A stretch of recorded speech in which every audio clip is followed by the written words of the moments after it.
America और China की तिजारती जंग के अंदर अब कनाडा भी एक बार फिर कूद पड़ा। लेट अली शो यू के एक और एपिसोड में आप सबको खुशामदीद।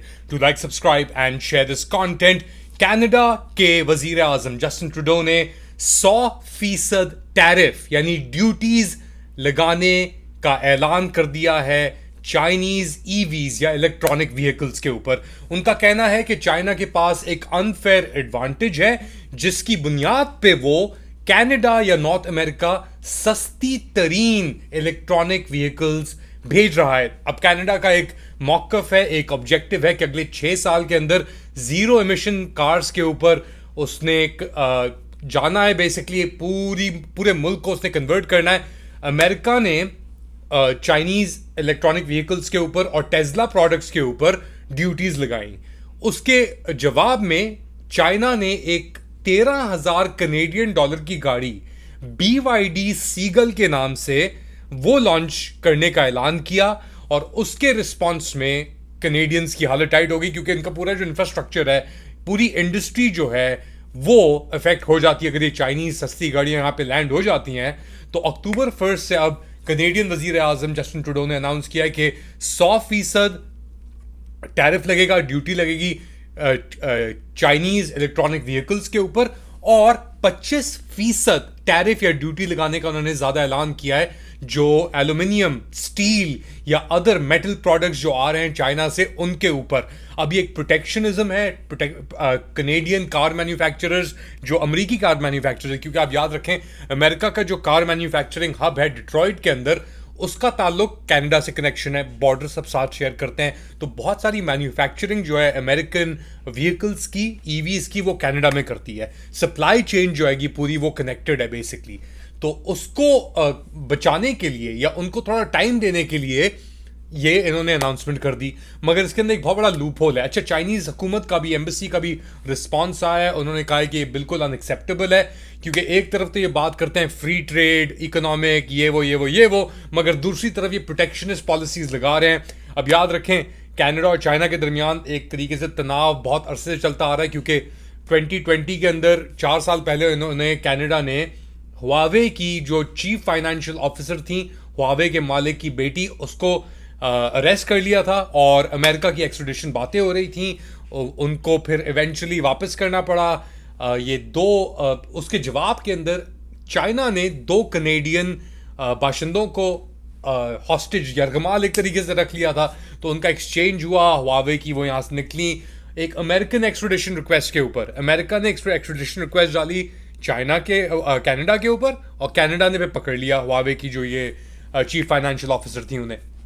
तो उस वक्त से ये रिलेशंस जो हैं, और यहाँ पे एक बहुत बड़ा स्कैंडल कनाडा में ये भी बना हुआ है कि इल्ज़ाम लग रहे हैं चाइनीज एस्पियोनाज और इन्फिल्ट्रेशन के यहाँ पे कुछ मेंबर ऑफ पार्लियामेंट हैं, एमपीज हैं जो इंडियन और चाइनीज इन्फ्लुएंस या लॉबिंग एफर्ट्स के अंदर या पैसे लेके उन्होंने कुछ इंफॉर्मेशन उनको लीक की है। तो ये जो अमेरिका और चाइना के दरमियान एक तरीके से डिफरेंसेस क्रिएट हो गए इकोनॉमिक, उसके अंदर कनाडा भी अब बेसिकली आ चुका है क्योंकि स्पेशली इलेक्ट्रॉनिक व्हीकल्स के ऊपर चाइना के पास इंडस्ट्रीज उनकी स्टेट ओन्ड है, उनके पास कैपेसिटी बहुत है, वो रेगुलेशंस इन प्लेस नहीं है, लेबर लॉज इन प्लेस नहीं है। यहाँ पे cost of production north America के अंदर बहुत ज़्यादा है। इनके पास ज़्यादातर जो कमर्शियल गुड्स आ रहे हैं वो तो वहाँ से आ रहे हैं, चाइना से। टेस्ला जो बन रही है वो चाइना में बन रही है। एप्पल आईफोन जो बन रहा है वो चाइना में बन रहा है। तो अब इनको एक खतरा हो गया है और स्पेशली जो माइक्रो प्रोसेसिंग और चिप टेक्नोलॉजी है इसके ऊपर लेके इनको बहुत खदशात हैं कि चाइना के पास अब वो लीप फ्रॉग कर सकते हैं। एक तो होता है ना चिप मैन्युफैक्चरिंग, एक होता है कि चिप मैन्युफैक्चरिंग के जो टूल्स होते हैं कि जो 1 मिलियंथ ऑफ जो सुई नहीं होती उसकी मैन्युफैक्चरिंग अब चाइना कर सक रहा है।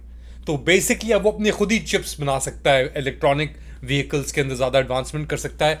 अच्छा, एक बहुत बड़ा कैच है NAFTA, north Atlantic free trade agreement, जिसके अंदर कनाडा, अमेरिका और मेक्सिको शामिल हैं। तो अगर अमेरिका और कनाडा ने ड्यूटीज या टैरिफ्स चाइनीज प्रोडक्ट्स पे लगा भी दिए तो बैकडोर जो है चाइनीज कंपनीज के लिए वो है मेक्सिको। अब वो मेक्सिको में जाके अपनी प्रोडक्शन फैसिलिटीज को सेटअप करते हैं या करेंगे ईवी मैन्युफैक्चरिंग की, और वहां से फिर ये फ्री ट्रेड के through American north American market में घुस जाएंगे। और फिर क्या उसके बाद नाफ्टा को अफेक्ट करेंगे ये लोग। तो बहुत एक मुश्किल वक्त आ रहेगा अमेरिकन और नॉर्थ अमेरिकन और Canadian auto manufacturers, car manufacturers के लिए, क्योंकि ये compete नहीं कर पा रहे अब चाइनीज़ प्रोडक्ट से। और यहाँ पे बहुत बड़ी डिमांड है, क्योंकि यहाँ पे सस्ती सस्ती जो इलेक्ट्रॉनिक व्हीकल है वो है नई अगर आप लेते हैं तो 35-40 हज़ार डॉलर की आपको जाके पड़ती है कनेडियन की। जो चाइना भेज रहा है वो है 13 से 15 हज़ार कनेडियन डॉलर की गाड़ी। और वो compete कर रही है रेंज के ऊपर, क्वालिटी वाइज, क्योंकि यहाँ पे अमेरिका के अंदर, नॉर्थ अमेरिका में ब्लॉगर्स हैं जो पूरी की पूरी गाड़ियों को डिसेंबल करते हैं। तो उन्होंने जब ये BYD की सीगल को डिसेंबल किया तो उन्होंने देखा कि इतनी अच्छी वेल बिल्ड गाड़ी है कि अमेरिकन, नॉर्थ अमेरिकन जो कार मैन्युफैक्चरर्स हैं वो तो compete ही नहीं कर सकते इस चीज़ के साथ। तो एक बहुत बड़ा एक मसला बन के रह गया है। और ऑब्वियसली ये पूरी जंग जो है हम देखते हैं इकोनॉमिक एक्सेस की जंग है, मर्केंटलिज्म की जंग है। जो अमेरिका ये न्यू ग्लोबल ऑर्डर की बात करता है, ग्लोबलाइजेशन। अब ग्लोबलाइजेशन के खिलाफ ऑब्वियसली रुकावटें बहुत हैं, यूक्रेन की जंग भी है, फ्री ट्रेड एग्रीमेंट्स इतने। यूक्रेन की जंग के बाद तो ऑब्वियसली एक धचका पड़ा, मगर उससे पहले भी कोविड के अंदर हमने देखा कि तिजारत बहुत कम हो गई थी। अब दोबारा एक्सेस की बात हो रही है, कौन सी मार्केट्स के अंदर एक्सेस होता है, तो उसके अंदर चाइना से बड़ा कंपेटिटर तो कोई है ही नहीं। अफ्रीका में भी घुसा हुआ है, लैटिन अमेरिका में भी घुसा हुआ है। अब ईवीज़ के साथ उसके पास इतनी कैपेसिटी है चाइना के पास कि वो नॉर्थ अमेरिकन मार्केट को फ्लड कर सकता है और पूरी की पूरी जो उनकी इंडस्ट्री है उसको जद कर सकता है, यानी ख़त्म कर सकता है एक गो के अंदर। तो बहुत ही परेशानी की बात है अमरीकी और कनेडियंस के लिए। और एक तरफ यहाँ पे वो इकोनॉमिक एक असॉल्ट कर रहेगा अपनी टेक्नोलॉजी के साथ, अपनी कैपेसिटी के साथ। और जापान अक्यूज़ कर रहा है कि जी चाइना ने हमारी एयर स्पेस को वायलेट किया है। तो चाइना अब अपना एक पॉस्चर थोड़ा चेंज करता हुआ नज़र आ रहा है दुनिया के अंदर। और ऑब्वियसली अमेरिकन जो पावर है वो बहुत स्ट्रेच्ड हो चुकी है। अगर आप देखें यूक्रेन में अमेरिका स्ट्रेच्ड है, अगर आप देखें मिडल ईस्ट में अमेरिका स्ट्रेच्ड है, इजराइल गाज़ा के कॉन्फ्लिक्ट के अंदर अमेरिकन क्रेडिबिलिटी सिफर होकर रह गई है। यहाँ तक कि कायरो में टॉक्स चल रही हैं, अमेरिका कह रहा है ये टॉक्स चलती रहेंगी, मगर इजरायली बर्बरियत और जहादियत और जो फैशिज्म है और जो बमबारी है वो रुकने का नाम नहीं ले रही। अब एक और इवैक्यूएशन ऑर्डर वहाँ पे नेतन्याहू साहब ने ऑर्डर कर दिया गाज़ा के अंदर, तो वो एक और मूवमेंट हो रही है उधर। तो कोई चीज़ थमके नहीं दे रही। लेबनान और इसराइल के दरमियान ये जो झड़पें हुई हैं इससे थोड़ा प्रेशर रिलीज़ हुआ है, और अमेरिकी जनरल भी अब ये कह रहे हैं कि थोड़ा प्रेशर रिलीज़ हुआ है। लेकिन ओवरऑल जो सिचुएशन है उसके अंदर ये चीज़ें बढ़ती चली जा रही हैं। चाइना बहुत समझदारी से गेम खेल रहा है, ईरान बहुत समझदारी से गेम खेल रहा है, अमेरिका और उसके एलाइज पागल हो गए हैं बेसिकली। वो अब अपना उनको कोई समझ नहीं आ रहा है। ऐसे इसराइल ने अब दोबारा हमले किए हैं लेबनान के ऊपर उतने ही दिनों के अंदर। आप अंदाज़ा लगाएं ना, तो वो इसराइल चाह रहेगा कि यार कुछ ना कुछ हो, मगर दूसरी तरफ से तहम्मुल का इज़हार किया जा रहा है। अच्छा, इसराइल अब ये भी खबर आ रही है कि यार वो उनकी कोशिश चल रही है कि सिनवार को सीज़फायर, कोई भी एग्रीमेंट अगर होता है नहीं होता उससे पहले उड़ा दिया जाए। या सिनवार ना वो फ़ोन यूज़ करते हैं ना टेक्नोलॉजी यूज़ करते हैं, गाज़ा के अंदर वो मौजूद हैं, और इतने 1 साल गुजर जाने के बावजूद भी वो सिनवार को नहीं पकड़ सके। और ये खुद वो कह रहे हैं कि यार हमास की कैपेसिटी सिर्फ हमने शायद 20% अफेक्ट किया हो। तो क्या एंड गेम है?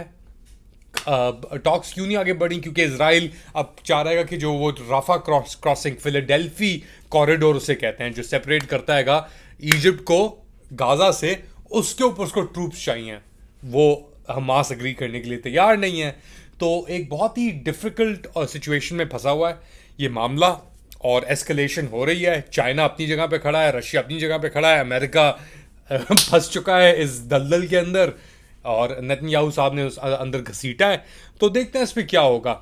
पाकिस्तान के ऊपर ऑब्वियसली लेटर ऑन सुबह को आपके साथ तबसरा दोबारा करूंगा, मगर फिलहाल आज के लिए इतना ही। Do like, subscribe and share this content. अपना ख्याल रखिएगा। Of course do support independent journalism. ये खबरें आप तक पहुंचाने के लिए हम हर प्लेटफॉर्म पे मौजूद हैं। पेट्रियन के ऊपर late Ali show you, Instagram के ऊपर late Ali show you, TikTok के ऊपर late Ali show you, x के ऊपर अली_मुस्तफ़ा, और यूट्यूब के ऊपर of course late Ali show you. बहुत मेहरबानी। अल्लाह हाफिज।